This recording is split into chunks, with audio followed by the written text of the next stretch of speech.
Tu sais, on n'a qu'une vie, hein. On n'a qu'une vie.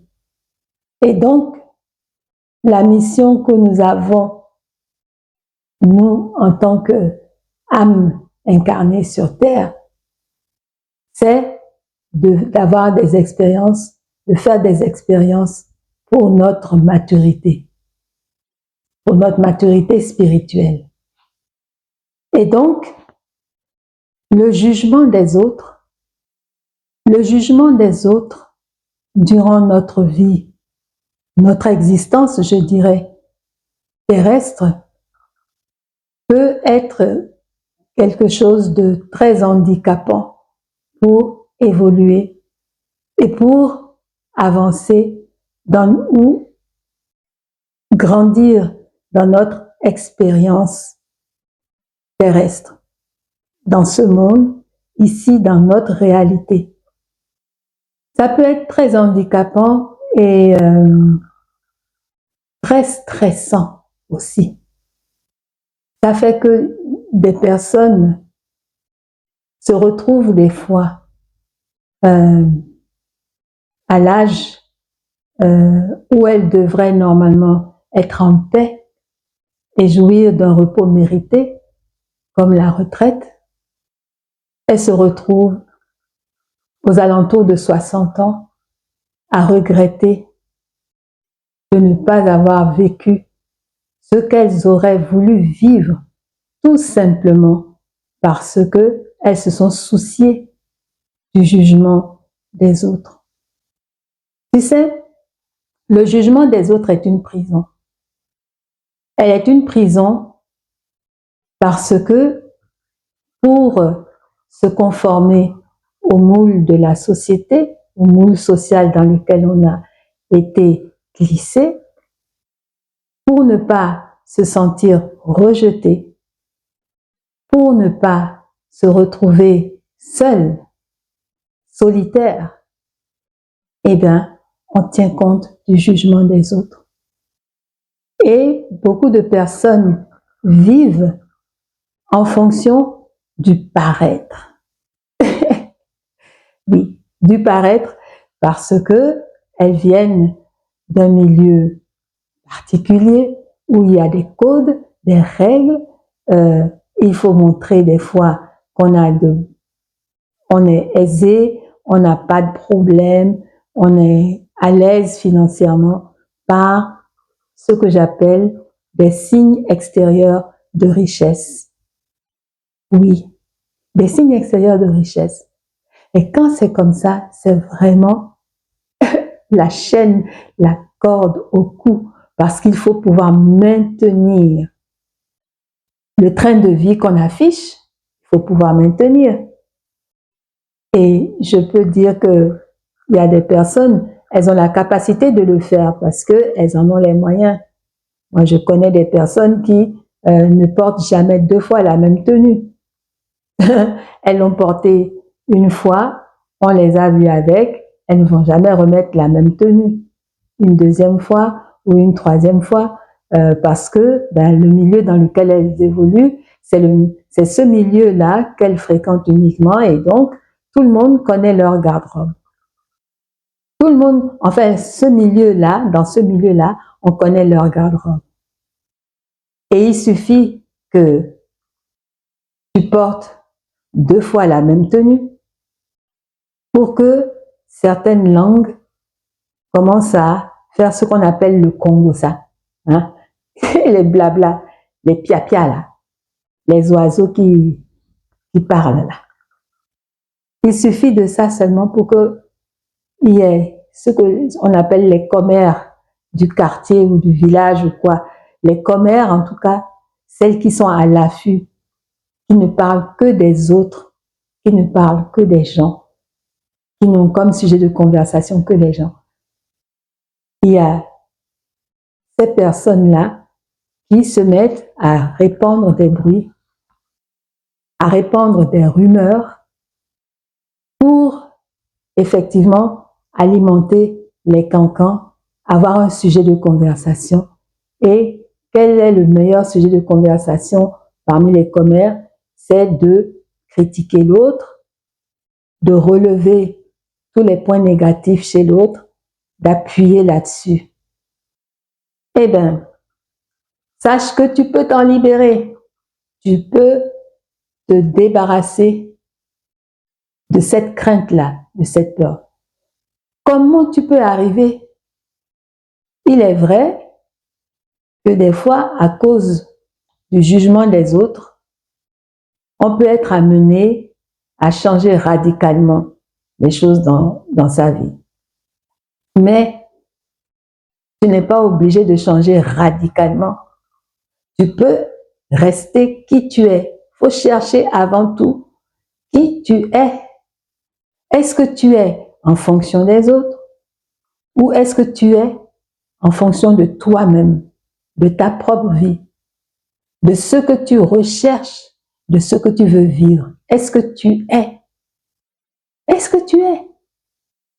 Il y a des personnes qui ne sont que par rapport à ce que les autres pensent d'eux, alors qu'au fond d'elles-mêmes, elles ne sont pas ça. Elles ne sont pas satisfaites. Et ce sont des personnes qui deviennent frustrées. Leur maison doit être comme ça. Ah oui, il faut tel décor, tout ça, parce que dans la maison d'autrui, le décor est comme ça. Ah, chez ses amis, voilà comment c'est meublé et tout ça. Et à cause de ça, on conditionne l'ameublement chez soi.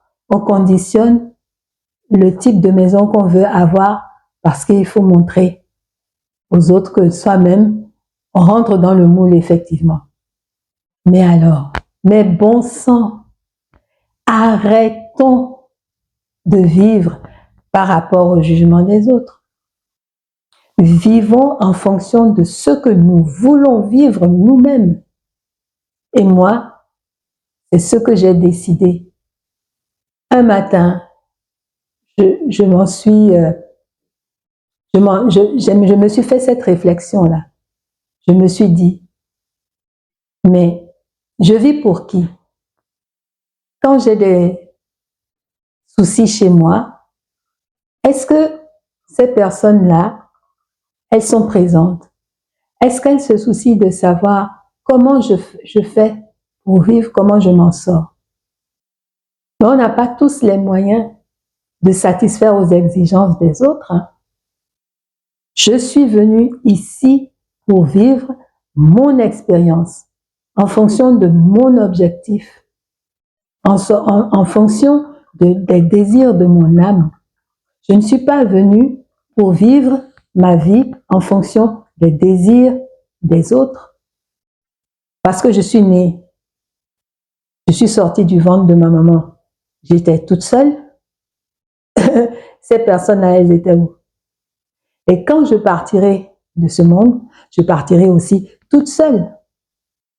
Je partirai avec les expériences que j'aurais menées et dont je pourrais me prévaloir, peut-être dans ma vie, dans l'au-delà. Mais je ne pourrais pas me prévaloir des expériences des autres. Pas du tout. Donc, à ce moment-là, à quoi bon vivre selon le jugement des autres? Et je me suis rendu compte, voilà pourquoi il faut être très observateur, je me suis rendu compte que les personnes qui étaient libres, je me suis rendu compte que ce sont des personnes qui ne se préoccupaient absolument pas du regard des autres. Elles vivaient en fonction de ce qu'elles avaient envie de vivre. Elles vivaient selon leurs convictions, selon leur, comment dire ça, ce qui les épanouissait. Et quand j'ai posé des questions, j'ai discuté avec quelques-unes d'entre elles, j'ai compris qu'elles vivaient selon leurs propres désirs, ce qu'elles avaient envie de faire. Elles ne se préoccupaient absolument pas des critiques des autres. Parce que elles savaient qui elles étaient. Elles avaient déterminé ce qu'elles aimaient dans leur vie, ce qu'elles n'aimaient pas, et ce qu'elles ne voulaient pas voir se produire dans leur vie. Avec ces éléments, elles ont bâti la vie qu'elle souhaite mener. Qui être entrepreneur, qui devenir artiste, qui travailler dans une entreprise qui n'est peut-être pas cotée sur le marché, mais dans lequel elles évoluent rapidement à des postes de responsabilité assez élevés. Donc, moi, j'ai appris à me passer du jugement des autres et j'ai senti une libération, tu ne peux pas savoir, une libération. Ce qui fait que quand j'ai décidé de mettre ces conseils que ces personnes-là m'ont donnés en application, j'ai rapidement vu autour de moi mon cercle se diluer, ce qui était mon cercle d'amis que moi oui, en griffe, mon cercle d'amis a vite fondu, disparu. Et je n'ai gardé autour de moi que des personnes avec qui j'avais des discussions constructives, avec qui je partageais les mêmes visions, les idées, et des personnes qui me tirent vers le haut et que je peux tirer aussi vers le haut quand c'est à mon tour de leur tendre la main. Donc, la vie est beaucoup plus fluide parce que je n'ai plus dans les réseaux sociaux, sur WhatsApp et tout ça, je ne lis plus tous ces commentaires-là, inutiles, futiles. Je m'en suis débarrassée. Et on me le reproche d'ailleurs de ne pas être tout le temps, de ne pas répondre rapidement aux messages sur WhatsApp, sur Telegram. Bon, déjà, je n'ai pas TikTok, je n'ai pas Snapchat. Donc, il y a certains canaux que je n'ai pas et qui, comment dire ça, et ça ne me pèse pas plus que ça parce que je me contente de ce que j'ai et qui me sert. Je pense que WhatsApp, c'est largement suffisant. Facebook aussi, LinkedIn, mais les autres, c'est essentiellement de la distraction. Voilà, c'est de la distraction. Ça vous empêche de vous concentrer sur ce qui est essentiel. Moi, ça m'empêchait de me concentrer sur ce qui est essentiel pour moi. Quand j'ai vu le temps que je passais sur les réseaux sociaux, j'ai vite fait, à un moment donné, d'arrêter d'être tout le temps en train de chercher, de lire les opinions des autres, de lire les critiques et ceci et cela. Il y a des sujets qui attirent mon attention. Là, je regarde, je lis, j'écoute, mais quand je vois que ce sont des futilités ou c'est des petits pictogrammes qu'on envoie à gauche, à droite, là, je passe mon chemin, comme on dit. Et tant pis. C'est vrai que, comme je te l'ai dit, on m'a souvent reproché de ne pas regarder régulièrement mes messages. Mais moi, je sais pourquoi. Pour ma tranquillité mentale, déjà, pour commencer. Et surtout, pour orienter mon énergie vers des choses positives, vers des choses qui peuvent non seulement me servir, mais servir aussi à mon environnement, à ceux qui m'entourent, les personnes avec qui j'ai des relations. Et le fait de m'être affranchi du jugement de la famille, de certains amis, de certains cercles d'amis, ça fait énormément de bien.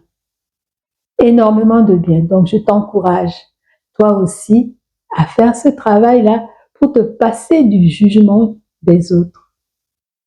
Qu'est-ce que tu me proposes comme solution, comme, oui, comme piste de prospection, piste de réflexion à ce propos? J'attends tes commentaires. Je te remercie pour ton attention. Je te souhaite une très belle journée et surtout, prends bien soin de toi.